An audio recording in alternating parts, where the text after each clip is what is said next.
The Jersey Can framework to accelerate learning offers evidence-based strategies for education leaders.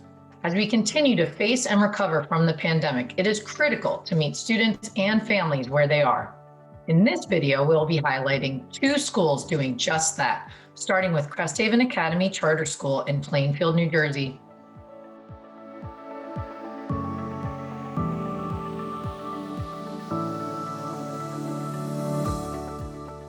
We have done a couple of different surveys, as well as just maintaining those lines of communication open through families being able to call, to send text messages. We also use the Remind app, which allows us to translate messages since many of our families speak Spanish. Every Monday, parents receive an update from their child's teachers on work completion and participation. So every parent or guardian receives that weekly message on how their child is doing, whether they've completed 100% of assignments or not. Making sure our families hear positive news is just as critical as knowing what improvements need to be made. Going into the pandemic, we knew that communication would be key. Sometimes there's just so much going on in life that we really try to communicate things 7 times in 7 different ways. So when I'm talking about a phone call, a text message, a remind, a newsletter, a video recording, whatever it is, really trying to use those different avenues, because some parents respond better to written word or spoken word. And we would just want to make sure that we're getting to everyone. So I think that we would want to continue the text messages, the phone calls, the emails, the newsletters.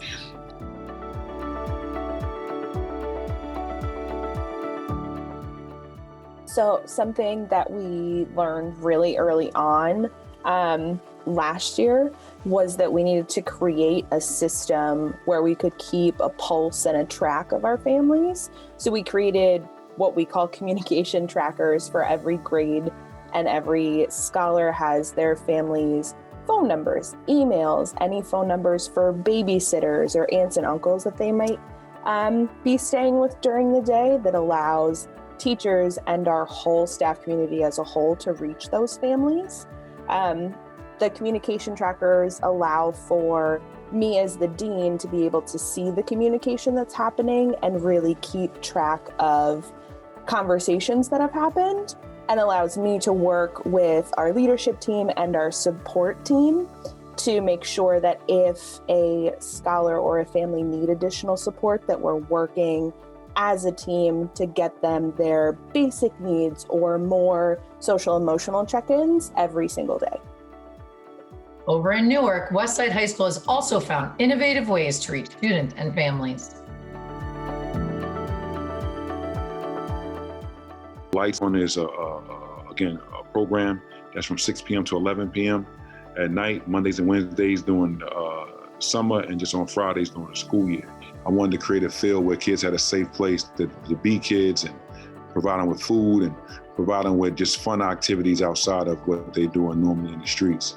When people hear the students, it's not my students, it's students from all over the city of Newark and the greater Newark area. We provide a hot meal, and then we give them fresh produce and some dry goods for the weekend. So that's how we kind of combated the child hunger and the food insecurities. How do we started doing more restorative practices, meaning, proactive practices for any kids that may be going through stuff.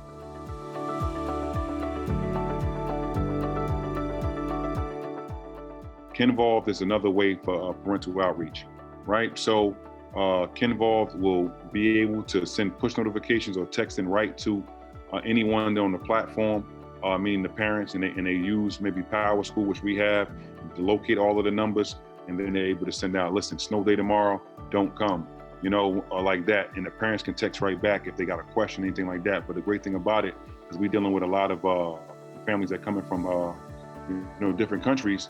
You're able to send out the text in whatever their native language is, and when they send it back, from their native language, it'll be converted back to what we're using right now, which is English.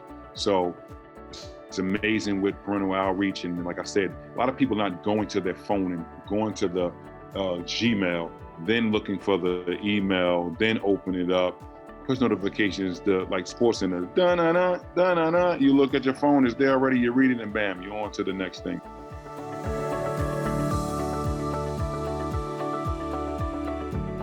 We're really ensuring that we're carrying over the lessons that we learned this year around the effectiveness of using instructional technology. So virtual resources like Padlet, school-friendly blogs, G Suite for Education, virtual field trips, all of this will be intentionally integrated into our curriculum to foster student learning. All of this work will not be done by one person, not at all. You need a team of people that match your fly and can be your representation when you're not there. Like right now, post-pandemic, it'll be sometimes that I could be out, but Lights On ran itself because I had people in there that matched my fly. Purity Can applauds these leaders from Cresthaven and Westside for their commitment to students and families. Visit our website to see our full framework and more examples of this work in action.